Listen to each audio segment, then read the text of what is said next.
Everyone, कैसे हैं आप लोग? आई होप आप सब बढ़िया हैं मेरे नन्हे मुन्ने प्यारे प्यारे बच्चे, है ना।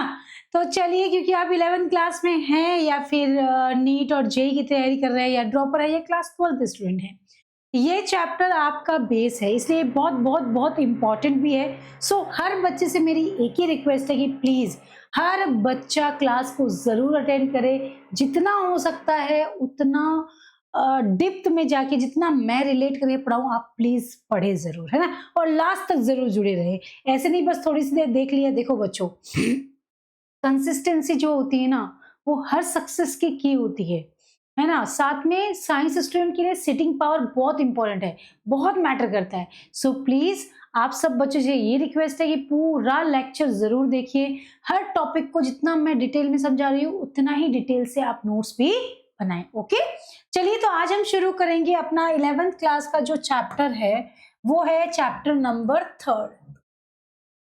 कौन सा है भाई? चैप्टर नंबर 3 है, जिसे हमें आज पढ़ना है। ओके, आवर्त सारणी, है ना, तत्वों का वर्गीकरण एवं गुणधर्मों में आवर्तिता। This is very very important. चलिए बिना किसी देरी के शुरू करते हैं, आगे बढ़ते हैं। तो यहाँ पर आप देख पा रहे होंगे बच्चों की ये बहुत ज्यादा इंपॉर्टेंट है।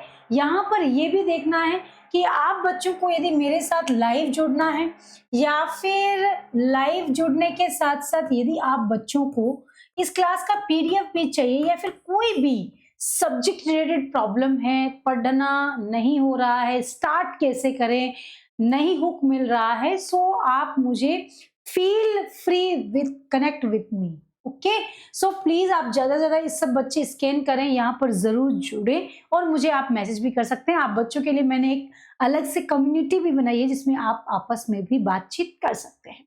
चलिए अब बढ़ते हैं। ये आपका अपना चैनल है जहां पर आप बच्चों को जो है वो जुड़ना है। सारे बच्चे ज्यादा ज्यादा शेयर करो। देखो बच्चों, आपके लिए यहाँ पर मैं खड़ी हूँ, आपके ही प्यार और सपोर्ट के लिए। मैं देखती हूँ कई दफा कि आप बच्चे जो हैं वो हर जगह चैनल को सब्सक्राइब कर लेते हैं जब जहां पर जरूरत नहीं है, लेकिन जहां जरूरत है, जहां इम्पोर्टेंट है, वहां पर आप जरूर चैनल को सब्सक्राइब करें। और यहाँ पे आपको बिल्कुल फ्री में मैं पढ़ा रही हूँ, तो आपको ये तो होना चाहिए कि मैम इतनी मेहनत कर रही है तो हम क्यों ना करें। सो प्लीज आप सबसे रिक्वेस्ट है कि ज्यादा शेयर करो प्लीज, है ना, जितना हो सकता है, और चैनल को सब्सक्राइब जरूर करें। अब बढ़ते हैं बच्चों, फटाफट शुरू कर लेते हैं कि आप बच्चों के लिए ये जो आवर्त सारणी वाला चैप्टर है, इसमें आवर्त सारणी को सबसे पहले किसने समझाया, इसका उद्गम जो है वो कैसे हुआ, किसने स्टार्टअप लिया, उसके बाद में एक से दूसरा, दूसरे से तीसरा, इतने साइंटिस्ट जुड़ते चले गए। बट यहाँ पर कुछ ने शुरुआत जिन्होंने की, वो कुछ वैज्ञानिक जिनके बारे में हम यहाँ पढ़ेंगे, जो इम्पोर्टेंट भी है, जहाँ से एग्जाम में प्रश्न भी आता है, तो वो क्वेश्चंस भी हम यहाँ करेंगे। सो फटाफट देख लेते हैं। सबसे पहले जॉन डॉबेराइनर की यदि आप बात करें तो 1829 में यदि आप देखेंगे बच्चों, तो जॉन डॉबेराइनर ने सबसे पहले, है ना, आवर्त सारणी में तत्वों को अरेंज करने के लिए उन्होंने कहा कि 3-3 तत्वों का आप समूह बना लें। आवर्त सारणी अपनी बहुत बड़ी लंबी चौड़ी है ना, अपने पास 118 तत्व है जिनको खोज लिया गया है, उनके नाम भी रख दिए गए हैं। फिर लास्ट वाले जो तत्व 113 से 118 वाले, उन तत्वों को जैसे साइंटिस्ट जिसने रिसर्च किया, खोज की, उनके नाम के आधार पर हमने रख दिया। तो डॉबेराइनर ने कहा कि 3-3 तत्वों का समूह लो। फॉर एग्जांपल लिथियम है, सोडियम है और पोटेशियम है। इन दोनों का जो पहला और तीसरा तत्व होगा, उनका जो परमाणु भार होगा, उन परमाणु भारों को जोड़ दो और जो इसका मान आएगा वो इसके औसत के बराबर होगा। फॉर एग्जाम्पल, अच्छा, इन तीनों को यह दिया हुआ भी है, तो इन तीनों को पहला लिथियम और पोटेशियम को जोड़ो 46 में औसत निकालो, 2 आ गया, 2 का कितना आ गया 23 किसका होता है, सोडियम का परमाणु भार, है ना। तो ये कुछ ही तत्वों के लिए था और कैल्शियम तक लागू किया गया था, उसके बाद में ये नहीं आगे बढ़ा। ऐसे ही जॉन न्यूलैंड की बात करें तो ये एक अष्टक नियम इसने दिया। इस अष्टक नियम के अकॉर्डिंग आप देखेंगे तो कहते हैं जैसे सरगम में 7 स्वर होते हैं, सा रे गा मा पा धा नी सा, वैसे ही उन्होंने कहा कि तत्वों में भी 7 तत्व हैं, 1 से लेकर 7 तक। 8वां जो है वो पहले के समान ही लक्षण या उसके रासायनिक गुणधर्म उसके बराबर ही होते हैं। तो उन्होंने कहा देखो, 8वें तत्व के जो गुण होते हैं वो प्रथम तत्व के समान होते हैं। संगीत के स्वरों की तरह। यह नियम भी कैल्शियम तक ही लागू हुआ, उसके बाद में इसको एक्सटेंड नहीं कर पाए। ये लिया यूं कह दें कि ये नियम लागू ही नहीं हुआ। अब आता है मेंडलीव। इसने बहुत अच्छे से रिसर्च भी किया, एक आवर्त सारणी का निर्माण भी किया, लेकिन इसने एक ऐसे चौकोर बॉक्स बना दिया और उसमें तत्वों को उसने अरेंज कर दिया और उसने कहा कि जिसका परमाणु भार जो है ना बच्चों, जिसका परमाणु भार ज्यादा होगा वो नीचे, यानी कि कम परमाणु भार से ज्यादा परमाणु भार की ओर इसने तत्वों को अरेंज किया। लेकिन कुछ गलतियां हो गई, कुछ गलतियां यूं हो गई कि जिनका परमाणु भार ज्यादा था उनको ऊपर रख दिया, तो वो उसका आंसर नहीं कर पाया, उसका जवाब नहीं दे पाया, तो इसकी भी आवर्त सारणी पे थोड़े क्वेश्चन मार्क लग गए। जिसे हम कहते हैं कि परमाणु भार और यौगिकों के मूलानुपाती सूत्र वह ज्ञात किए गए थे। इसमें परमाणु भार और मूलानुपाती सूत्र दोनों के बीच में कॉम्बिनेशन किया था। अज्ञात तत्वों के लिए अपनी सारणी में रिक्त स्थान भी छोड़ दिए। ऐसा नहीं था कि सारे तत्वों को इसने अपना बना करके दिखाया ये वो करके, नहीं नहीं, जो तत्व ज्ञात नहीं थे उसके लिए स्थान छोड़ दिया। ठीक बात है। फिर भविष्यवाणी ये थी कि एका एल्यूमिनियम गैलियम और एका सिलिकॉन जर्मेनियम। आप देखेंगे ना बेटे, तो यहाँ पर एका एल्यूमिनियम एका सिलिकॉन में कि ये कह रहे हैं कि एका एल्यूमिनियम आज की डेट में उसे किस नाम से जानते हैं, यानी उस समय उसके पास नाम नहीं था।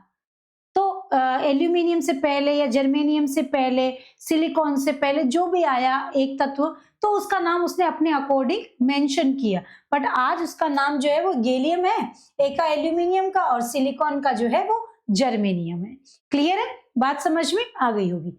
तो चलिए क्वेश्चंस आ गए हैं। तो नीट लेवल के क्वेश्चन सब लोग करते हैं, नीट और जेईई दोनों के लिए। चलिए बच्चों, तो सोचिए फर्स्ट और सेकंड को यदि हम देखें तो यहाँ पर लिखा गया एका एल्यूमिनियम को आप क्या बोलेंगे और एका सिलिकॉन। तो फटाफट आंसर करेंगे सारे बच्चे कि यस मैम इसका आंसर जो है वो ये होने वाला है। एवरीबॉडी, जितने भी बच्चे हैं सबके सब अच्छे से आंसर करेंगे, तभी उन्हें लगेगा कि यस हम कर सकते हैं। चल अभी पढ़ाया है मैम ने, ये गैलियम के लिए, ये जर्मेनियम के लिए। से यस और नो? Yes ma'am. तो यहाँ पर option A is the correct. Newland का अष्टक नियम केवल कैल्शियम तक ही लागू है, ठीक बात है। डोबेराइनर ने परमाणु क्रमांक 9 परमाणु भार पर उन्होंने बताया था, तो कथन एक तो सही है पर दूसरा गलत है। मेंडलीव ने आयोडीन को टेल्यूरियम के बाद रखा, यद्यपि आयोडीन का परमाणु भार कम था। उन्होंने सख्त परमाणु भार क्रम के बजाय रासायनिक गुणों को प्राथमिकता दी, सही बात है। इसीलिए यहाँ पर ये सही भी है और व्याख्या भी सही है। मेंडलीव के वर्गीकरण का आधार निम्नलिखित में से क्या था? परमाणु द्रव्यमान था, बिल्कुल। मूलानुपाती सूत्र था, तो option B is the correct. This is A and C. Clear है, बात समझ में आ गई? एवरीबॉडी जल्दी से बताएंगे सारे बच्चे कि यस मैम हमारा क्लियर है, हमें एकदम समझ में आ गया है। एवरीवन जल्दी जल्दी फटाफट कमेंट सेक्शन में यस मैम। Okay done. चलिए राजा, अब आ जाते हैं आगे।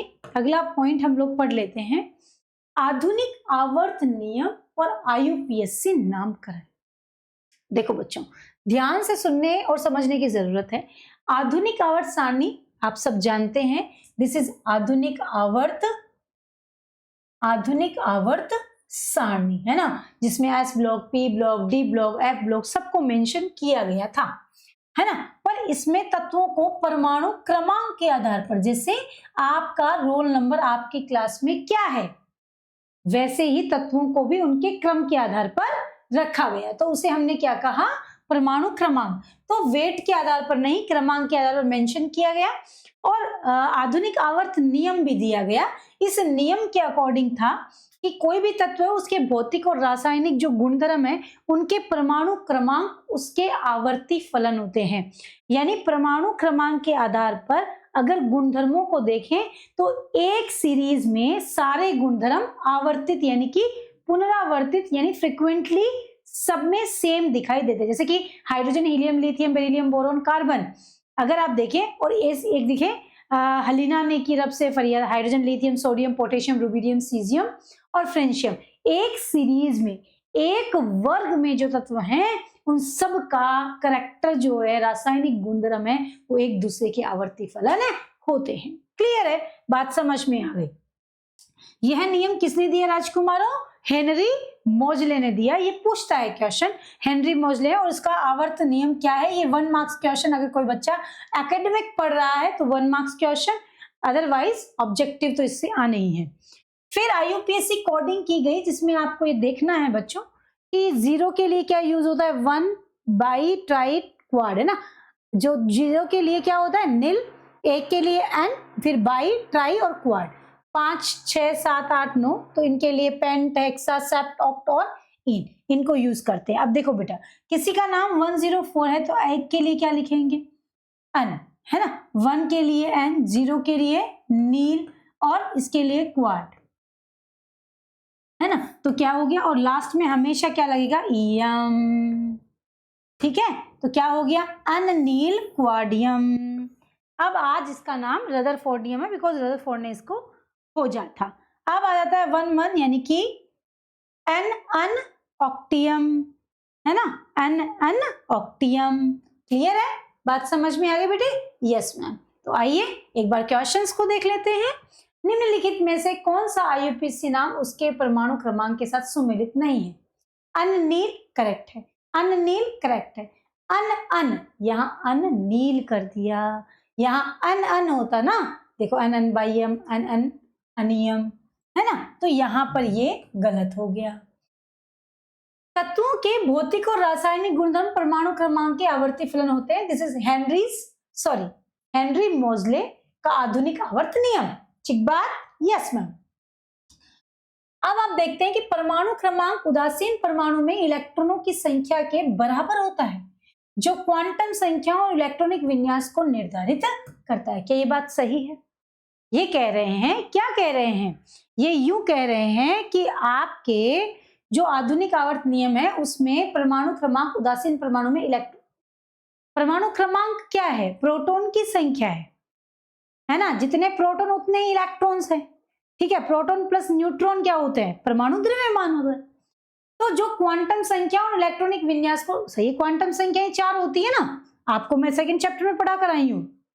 मुख्य क्वांटम संख्या, दिग्वंशी, है ना, चुंबकीय क्वांटम संख्या और चक्रण क्वांटम संख्या, इन चारों में इलेक्ट्रॉन्स काम में आते हैं। तो सही है, दोनों कथन और कारण भी सही है।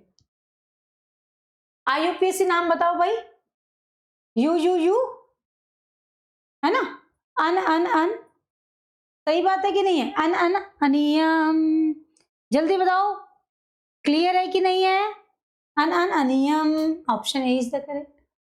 IUPAC नामकरण के आधार पर अननील पेंटियम, ठीक है। चलो जी, अब आ जाते हैं बच्चों, अगला टॉपिक है कि इलेक्ट्रॉनिक विन्यास और ब्लॉक की वस्तुकला। बहुत इंपॉर्टेंट, हर बच्चे को आवर्त सारणी याद होनी ही चाहिए, है ना। अगर बच्चा केमिस्ट्री पढ़ रहा है तो उसको आवर्त सारणी, इलेक्ट्रॉनिक विन्यास, वैसे 11th क्लास में जब बच्चा 10th से 11th में आता है तो हम लोगों का एक मोटिव होता है कि उसे आवर्त सारणी बिल्कुल रटवा दें। एक्चुअली मैंने 10 साल ऑफलाइन पढ़ाया है, तो मेरे हर बच्चे की केमिस्ट्री के जो नोट्स है उसे पहला पेज आवर्त सारणी, सारे तत्वों का इलेक्ट्रॉनिक विन्यास और परमाणु क्रमांक बच्चों को अंगुली पे याद होना चाहिए। ये मेरा पर्सनल थॉट है, ताकि कोई बच्चा कहीं पे भी अटके नहीं, है ना। तो यहाँ पर बच्चों सबके सब आपको यहाँ पर दिखाई दे रहे होंगे कि एवरीबडी नोज कि हर तत्व का कोई ना कोई सीरीज है, जिसे आपको अच्छे से पढ़ना है। जैसे यहाँ पर आप देखेंगे, ये आपका S ब्लॉक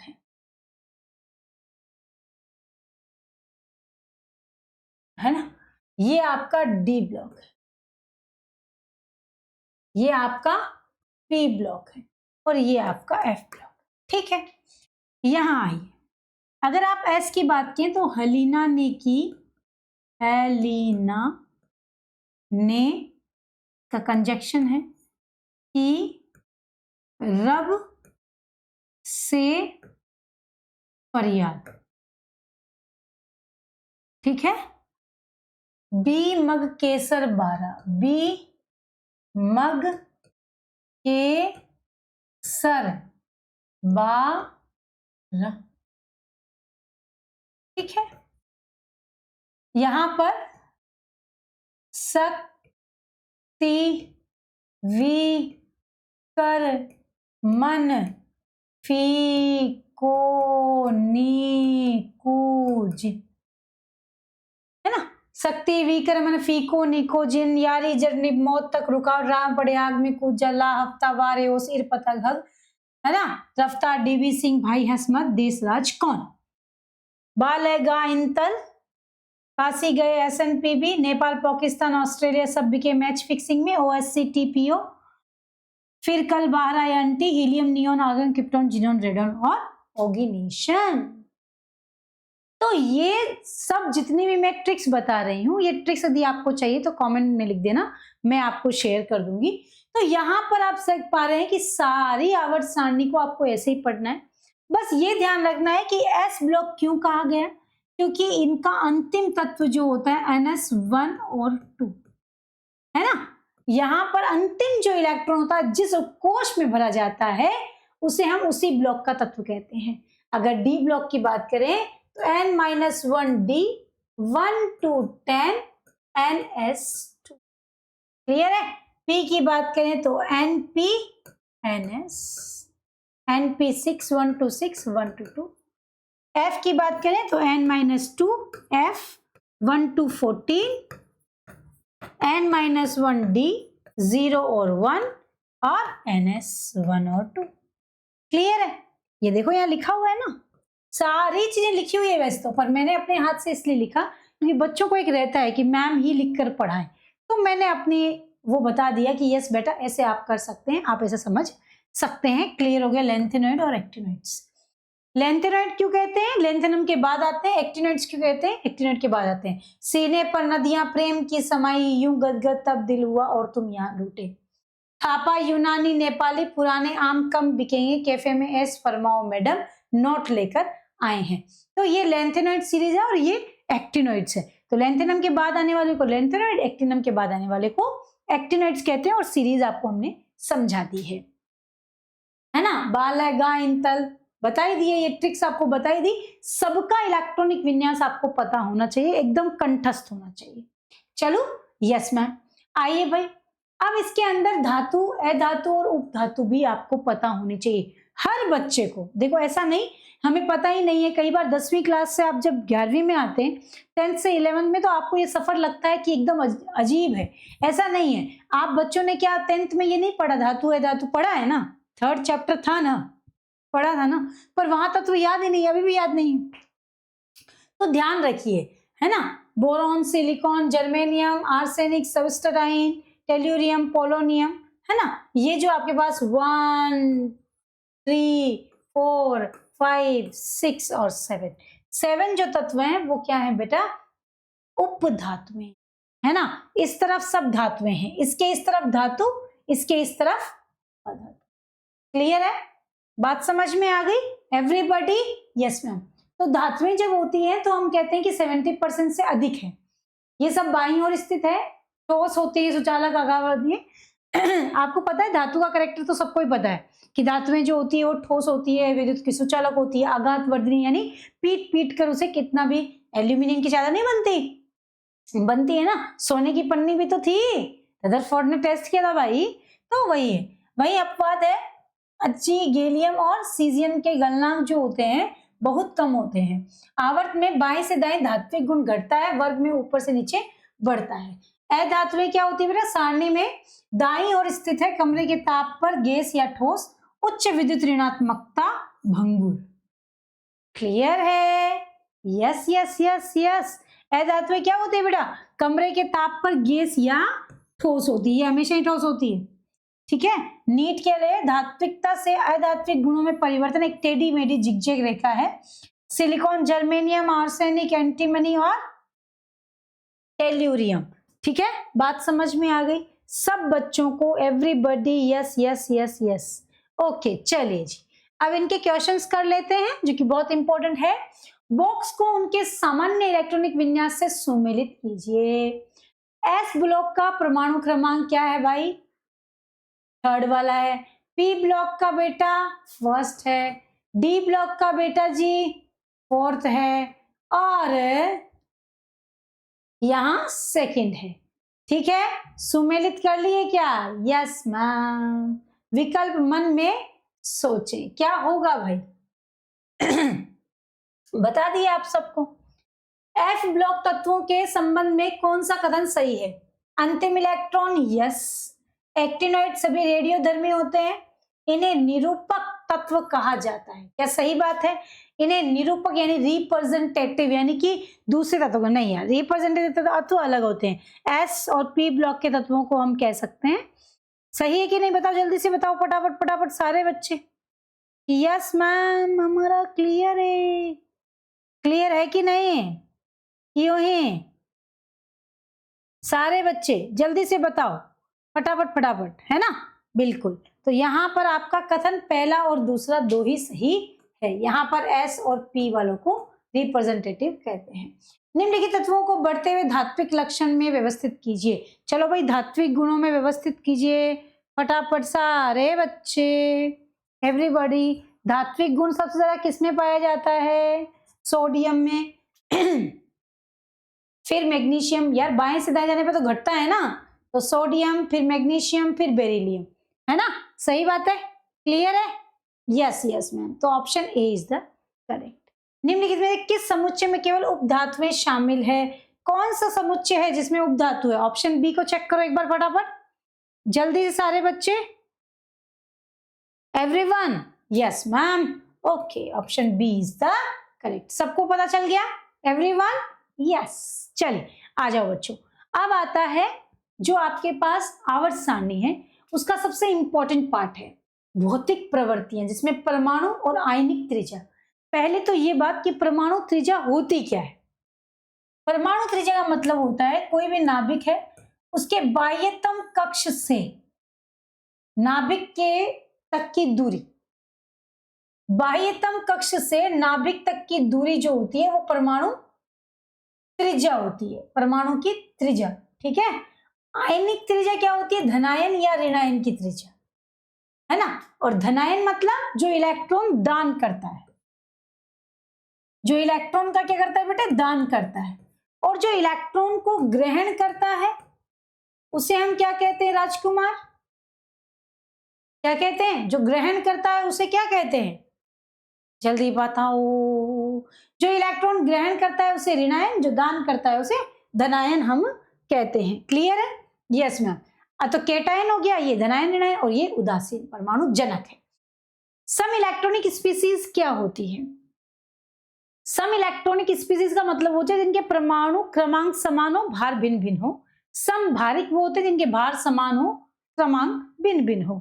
तो यहाँ पर आइसो इलेक्ट्रॉनिक, जिसमें इलेक्ट्रॉन की संख्या समान हो, वो सम इलेक्ट्रॉनिक होते हैं। जैसे इलेक्ट्रॉन 10 वाले आयन अधिक धनात्मक आवेश से छोटा आकार। आपको aluminium, magnesium, sodium, fluorine, oxygen और नाइट्रोजन, इन सब को यदि आप देखें, मैं आपको बता देती हूँ। जैसे एल्यूमिनियम है और मैग्नीशियम है, देखने में तो इसका तो 13 होता है, इसका 12 होता है, तो इसके परमाणु क्रमांक अलग अलग है। इसमें 13 इलेक्ट्रॉन है, इसमें 12 है। ठीक है। प्रोटॉन की संख्या इलेक्ट्रॉन की संख्या के बराबर होती है। लेकिन अगर ये 3 इलेक्ट्रॉन दान कर दे तो इसमें 10 बच गए, इसमें से 2 चले जाए तो यहाँ भी 10 बच गए, तो अब 10-10 सेम हो गए, तो ये सम इलेक्ट्रॉनिक हो गया। ठीक है। चलो आ जाओ बेटा। तो यहाँ पर देखो लिखा है ना, छोटा आकार है, इलेक्ट्रॉन प्रभावी नाभिकीय आवेश ज्यादा। प्रभावी नाभिकीय आवेश क्या होता है? बाह्यतम कोश से इलेक्ट्रॉनों को अपनी ओर आकर्षित करने की क्षमता। जब इलेक्ट्रॉन को अपनी ओर आकर्षित करता है कोई भी नाभिक, तो उसे प्रभावी नाभिकीय आवेश कहते हैं। क्लियर है? और परिरक्षण प्रभाव का मतलब होता है इसके इलेक्ट्रॉन से क्या होंगे? एक दूसरे से प्रतिकर्षित होंगे, तो उसे हम कहते हैं परिरक्षण प्रभाव। चले, प्रतिकर्षण जहां होता है। चलो भाई अगला आ जाता है आयनन एंथैल्पी। क्या होती है बच्चों? आयनन एंथैल्पी होती है किसी भी परमाणु के बाह्यतम कोश से इलेक्ट्रॉन जब निकाला जाता है तो उसके लिए जो ऊर्जा दी जाती है वो ऊर्जा को ऑब्जर्व करता है। जैसे इलेक्ट्रॉन निकलेगा तो एनर्जी जाएगी, तो इलेक्ट्रॉन निकल रहा है और ऊर्जा यदि आपकी क्या हो रही है? इंसर्ट करवाई जा रही है, तो यहाँ पर आप देखेंगे एनर्जी अंदर जा रही है। जितनी ऊर्जा को अवशोषित करेगा, जितनी ऊर्जा को ग्रहण करेगा, वही उसकी आयनन एंथैल्पी कहलाती है ना? सबसे बाह्यतम कक्ष में से इलेक्ट्रॉन को निकालने के लिए। ठीक है। इलेक्ट्रॉन लब्धि एंथैल्पी मतलब इलेक्ट्रॉन का जुड़ना। बाह्यतम कक्ष में इलेक्ट्रॉन जब ग्रहण किया जाता है, ये आपका परमाणु है, इसके बाह्यतम कक्ष में यदि इलेक्ट्रॉन जुड़ता है, अब जुड़ता है तो ऊर्जा क्या हो जाएगी भाई, ऊर्जा का उत्सर्जन होगा, ठीक है। तो ऊर्जा परिवर्तन आवर्त में अधिक ऋणात्मक होता है। ध्यान से देखो क्या बोल रहा है, आवर्त में अधिक ऋणात्मक होता है। ऊर्जा जब दान की जाती है ना तो वो ऋणात्मक है, उत्सर्जन हो रहा है, कमी हो रही है तो ऋणात्मक, और यहां पर आवर्त में बढ़ती है धनात्मक। चलो, जितनी ज्यादा ऋणात्मक होगी यानी कि ये उतनी ही ज्यादा ऊर्जा का उत्सर्जन कर रहा है। आयनन के लिए अपवाद क्या है कि बेरिलियम, हाँ ये प्रश्न बहुत इंपॉर्टेंट है, मैंने इस पे एक शॉर्ट भी बनाया था, आप जाकर इसको चेकआउट जरूर करें कि बेरिलियम बोरोन के लिए अधिक क्यों है ना। जैसे कि बाल है गायन बीमक केसर 12 है ना, तो कार्बन ये बोलते हैं ना hydrogen helium lithium beryllium boron, बाएं से दाएं जाने पर आकार घटता है, इसका आकार बड़ा क्यों है, इसका आकार बड़ा क्यों है, क्योंकि इसमें 2s इलेक्ट्रॉन 2p की तुलना में नाभिक के अधिक पास है, किसका, बोरोन का, इसलिए आकार छोटा है, इसलिए इलेक्ट्रॉन निकालना कठिन है। नाइट्रोजन ऑक्सीजन, नाइट्रोजन में अर्धपूरित विन्यास होता है जो अधिक स्थायी है। क्लोरीन, अब यहां आता है इलेक्ट्रॉन गेन एंथैल्पी, है ना। इलेक्ट्रॉन गेन एंथैल्पी में क्या होता है, जब इलेक्ट्रॉन क्या करता है, ग्रहण करता है, उस समय वैसे तो ऊपर से नीचे आने पर कम होती है इलेक्ट्रॉन गेन एंथैल्पी, पर यहाँ क्लोरीन की ज्यादा क्यों है, आसानी से इलेक्ट्रॉन ग्रहण किया जा सकता है ना, पर क्यों नहीं है, आकार छोटा होने के कारण 2p इलेक्ट्रॉनों में तीव्र प्रतिकर्षण होता है, अतः क्लोरीन की EgE इलेक्ट्रॉन गेन एंथैल्पी अधिक ऋणात्मक। सल्फर से ऑक्सीजन, आकार छोटा होने के कारण प्रतिकर्षण प्रभाव यानी परिरक्षण प्रभाव भी हम इन्हें कह सकते हैं। Clear, yes.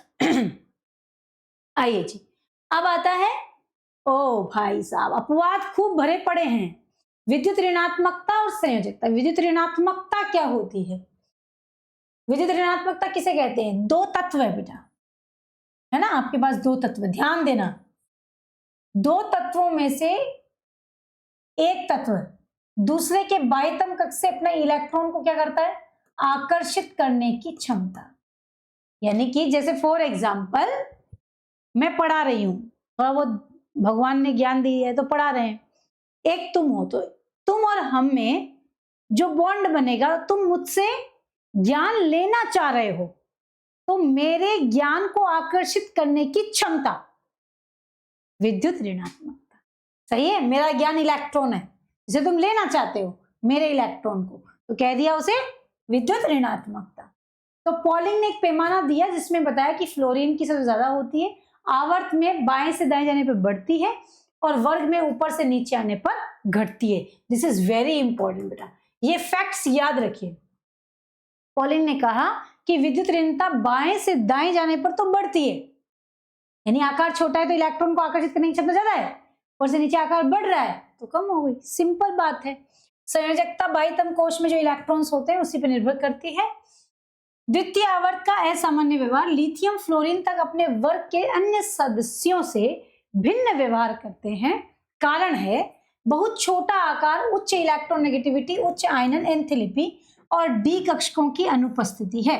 परिणाम, बोरोन केवल BF4 बना सकता है जबकि एल्यूमिनियम BF6, बिकॉज इसके पास रिक्त डी कक्षक मौजूद है पर फ्लोरीन के पास नहीं है।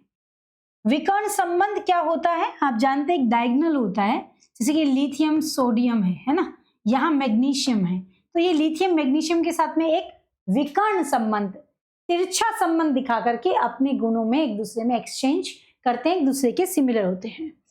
तो संयोजकता और रासायनिक सूत्र देखिए बच्चों, वर्ग में बाएं से दाएं जा रहे हैं ना, 1 2 13 14 15 है ना, तो वैलेंसी हमेशा किस तरह से ग्रो कर रही है ना, जैसे कि अपन hydrogen helium lithium beryllium boron की बात करें तो यहाँ पर हाइड्रोजन लिथियम सोडियम पोटेशियम में हमेशा 1, बीमक केसर 12 में 2, है ना, बीमक केसर 12, बाल है गाय इंतर, काशी गए असन पीबी, नेपाल पाकिस्तान ऑस्ट्रेलिया में 3। ये सब संयोजकता क्यों है, अष्टक पूरा करना है। अगर 8 इलेक्ट्रॉन नहीं है तो वो ग्रहण करेगा, 8 इलेक्ट्रॉन से ज्यादा है तो वो दान करेगा, है ना, 8 से कम है तो ग्रहण, इलेक्ट्रॉन ग्रहण करेगा, और ज्यादा है तो दान करेगा इलेक्ट्रॉन का, सिंपल थॉट है। हाइड्राइड भी उसी तरीके से चलेंगे और ऑक्साइड्स भी। दिस इज वेरी इंपॉर्टेंट, आप इनको अच्छे से पढ़े जरूर, बहुत इंपॉर्टेंट है, बहुत ज्यादा। चले लाला, आ जाओ। आओ भाई, दिए गए सम इलेक्ट्रॉनिक, यानी कि यहां पर आपको देखना है कि सबके पास में इलेक्ट्रॉन सही होने चाहिए। चलो चेकआउट करते हैं। अगर आप देखोगे सब में तो क्या क्या नजर आ रहा है। सोडियम पे 11 होते 10, फ्लोरीन 9 तो 10, ऑक्सीजन 8 तो 10, नाइट्रोजन 7 और 3 10। सही है क्या? जल्दी बताओ सारे बच्चे, क्या मैंने सही निकाला है क्या? फटाफट बताइए। सोडियम ने एक दान किया, क्लोरीन 9 और 1 10, ऑक्सीजन 8 9 10, 7 8 9 10।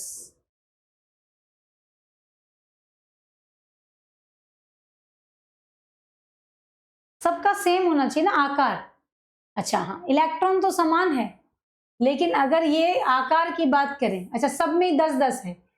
ओके ओके, तो आकार का सही क्रम क्या होगा? नाइट्रोजन सबसे छोटा है ना। जैसे आप बात करें किससे लेंगे? Beryllium, boron, carbon, nitrogen, oxygen और फ्लोरीन। तो बेटा सबसे कम आकार बेरिलियम, फिर बोरोन, फिर कार्बन, है ना, नाइट्रोजन, ऑक्सीजन और फ्लोरीन। आपके पास में क्या है? नाइट्रोजन, ऑक्सीजन और फ्लोरीन। नाइट्रोजन, तो नाइट्रोजन का सबसे कम। सोडियम तो एकदम ज्यादा ही हो गया, तो 4 धातु में है। चलो यस मैम, ओके डन। आ जाओ। गैलियम की परमाणु त्रिज्या एल्यूमिनियम की तुलना में थोड़ी कम है। गैलियम की थोड़ी सी कम है, ठीक है, एल्यूमिनियम की तुलना में। गैलियम में 10 डी इलेक्ट्रॉनों का दुर्बल परिरक्षण प्रभाव होता है, इससे नाभिकीय आवेश बढ़ता है। देखो ये क्या बता रहा है, बताओ भाई विकल्प 1 और 2 में से क्या सही क्या गलत? जल्दी से बता दो फटाफट सारे बच्चे। एवरीबॉडी कि यस मैम हमें समझ में आ गया है। जल्दी बताओ फटाफट फटाफट सारे बच्चे, दोनों सही हैं बच्चों? जल्दी बताओ फटाफट फटाफट। दोनों सही है? बिल्कुल सही है, सही है, तभी तो आकार में कमी है। आकार में सबसे बड़ा कौन है? उदासीन, इसका धनायन, इसका ऋणायन, सभी बराबर। बड़ा आकार तो ऋणायन का होता है। तार्किक प्रश्न है। पोटेशियम की परमाणु त्रिज्या इतनी है, पोटेशियम की त्रिज्या क्या होने की सर्वाधिक संभावना होगी? 227 है तो कितना होने की संभावना है? 275, 300, 133। 133 बिकॉज धनायन जनक परमाणु से छोटा होता है। क्या बात है, बिल्कुल सही बात है। पोटेशियम प्लस की ज्यादा ना होकर क्या होगी बेटा? कम, बिकॉज ऑफ, देखो इसने लिखा भी है। चलो यस मैम, आ जाओ, अब बढ़ते हैं आगे। ओ अगला प्रश्न फिर आ गया क्या? अरे पढ़ाए हैं कि नहीं? ओके चलो साथ में ही दे दिया है। प्रथम आयनन एंथैल्पी के बढ़ते हुए क्रम का सही अनुमान लगाइए। चलो बच्चों बताओ। एंथैल्पी, आयनन एंथैल्पी सबसे ज्यादा किसकी होगी? जिसका आकार छोटा होगा। सबसे छोटा आकार किसका है? जल्दी बताइए, सबसे छोटा आकार किसका है बच्चों? जल्दी बता दो।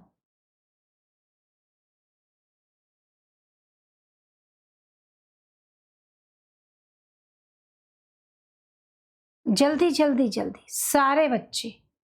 यस मैम हमारा क्लियर है। एवरीबॉडी एवरीबॉडी एवरीबॉडी, जल्दी बेटा सारे बच्चे बता पाएंगे कि नहीं?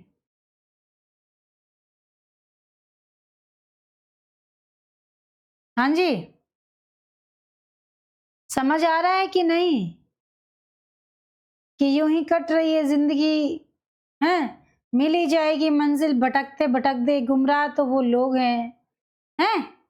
जल्दी बताओ भाई फटाफट फटाफट। बाएं से दाएं जाने पर आयनन एंथैल्पी क्या होती है बेटा? बढ़ती है ना। तो option A is the correct. आइए कथन। कारण नाइट्रोजन की प्रथम आयनन एंथैल्पी ऑक्सीजन से अधिक है। नाइट्रोजन की प्रथम आयनन एंथैल्पी, नाइट्रोजन की प्रथम यानी नाइट्रोजन के पास में कितने? 7, एक इलेक्ट्रॉन गया, 6 बचा।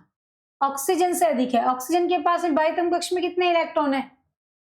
1s2, 2s2, 2p4, हो गए 8। 1s2 2s2 2p1। बाह्यतम कक्ष में कितने हैं? 3।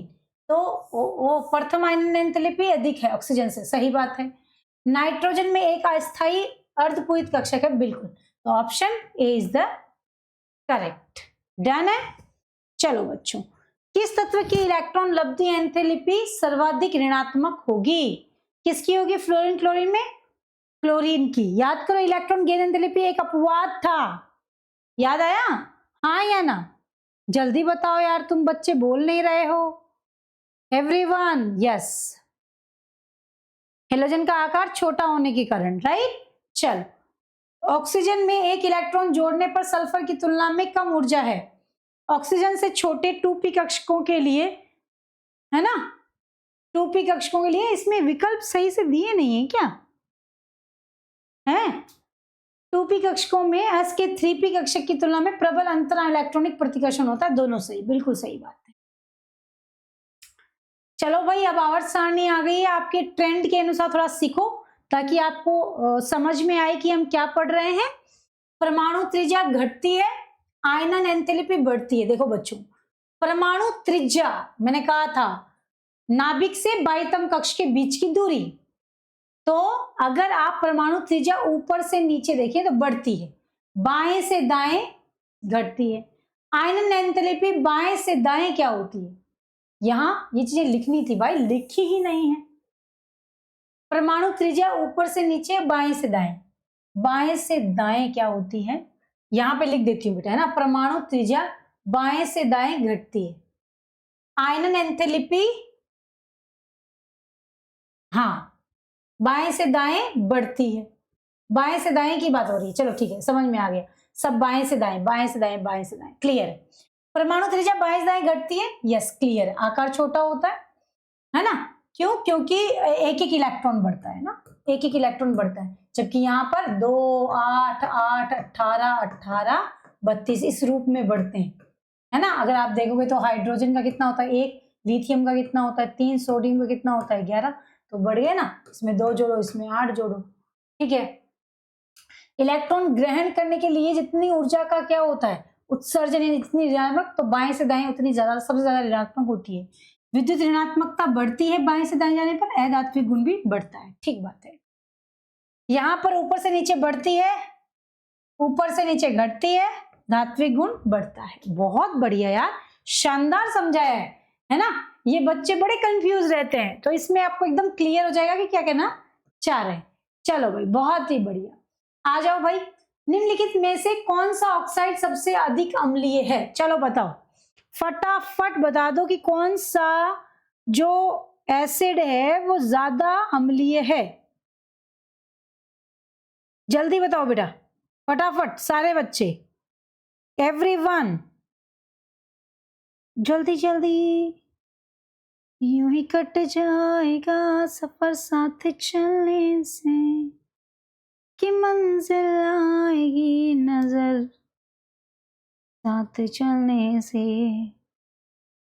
ला ला ला ला ला ला ला ला ला ला ला ला। चले, सबसे ज्यादा कौन सा होगा भाई? बाएं से दाएं अम्लीय प्रवृत्ति बढ़ती है तो क्या होगा?